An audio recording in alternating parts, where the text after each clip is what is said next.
வரலாறு காணாத உச்சத்துக்கு என்ன காரணம்?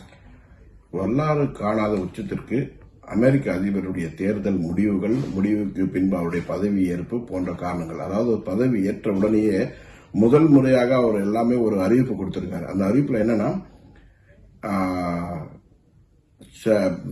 சைனாவிலிருந்து இறக்குமதி செய்யப்படும் பொருட்களுக்கு 100% சுங்க வரி விதிக்கப்படும் அப்படிங்கிறது ஒரு அறிவிப்பு. அதே போல அயல் நாட்டில் இருந்து இங்க யாரும் இல்லீகல் இமிகிரண்ட், அதாவது அவங்களாம் இங்க வரக்கூடாது, வந்தாங்கன்னா அவங்கள மறுபடியும் நாடு கடத்திடணும் அப்படிங்கிற மாதிரியான ஒரு சட்டத்தை கொண்டு வந்திருக்காரு. இது எல்லாமே பாத்தீங்கன்னா அங்க இருக்க பொருளாதாரத்தை ஆரம்ப காலத்துல ஒரு தாழ்வான நிலை கொண்டு போய் மீண்டும் இது எல்லாமே நடந்ததுக்கு அப்புறம் பாத்தீங்கன்னா அமெரிக்காவே ஒரு பெரிய வல்லரசு நாடு, மீண்டும் ஒரு மிகப்பெரிய வல்லரசு நாடை மாற்றணும் அப்படிங்கிறது அவருடைய எண்ணம். காரணம் என்னன்னா, ஏற்கனவே வல்லரசு அப்படிங்கிற ஒரு பேர் அவங்க தக்க வச்சிருக்காங்க. அது மேலும் உறுதி செய்யக்கூடிய வகையில் அவங்களுடைய நடவடிக்கைகள் எல்லாமே இருக்கு.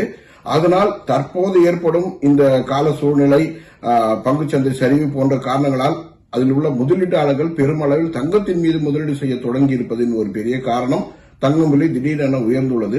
இனியும் தொடர்ந்து தங்கத்தின் மீதுதான் முதலீடுகள் அதிகரிக்கும் அப்படிங்கிற ஒரு கருத்து கணிப்பு இருக்கு.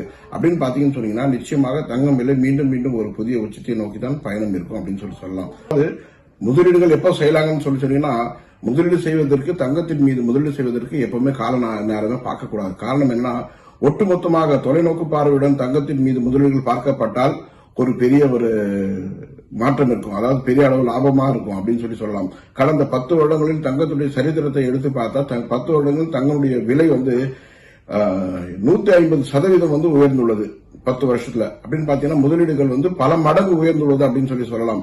அதனால்தான் தங்கத்தின் மீது முதலீடு செய்வதற்கு இன்னைக்கு சிறந்த நாட்களா இல்ல அடுத்த ஒரு வாரமா அப்படின்லாம் இல்ல. இது மைக்ரோ லெவல்ல முதலீடு செய்து வேணா பார்க்கலாம். நீங்க தொலைநோக்கு பார்வையுடன் பார்க்கும்போது இது மாதிரியான முதலீடுகள் குறித்து எந்தவித சந்தேகம் வேண்டாம். தங்கத்தின் மீது எப்பொழுது வேண்டாலும் முதலீடு செய்ய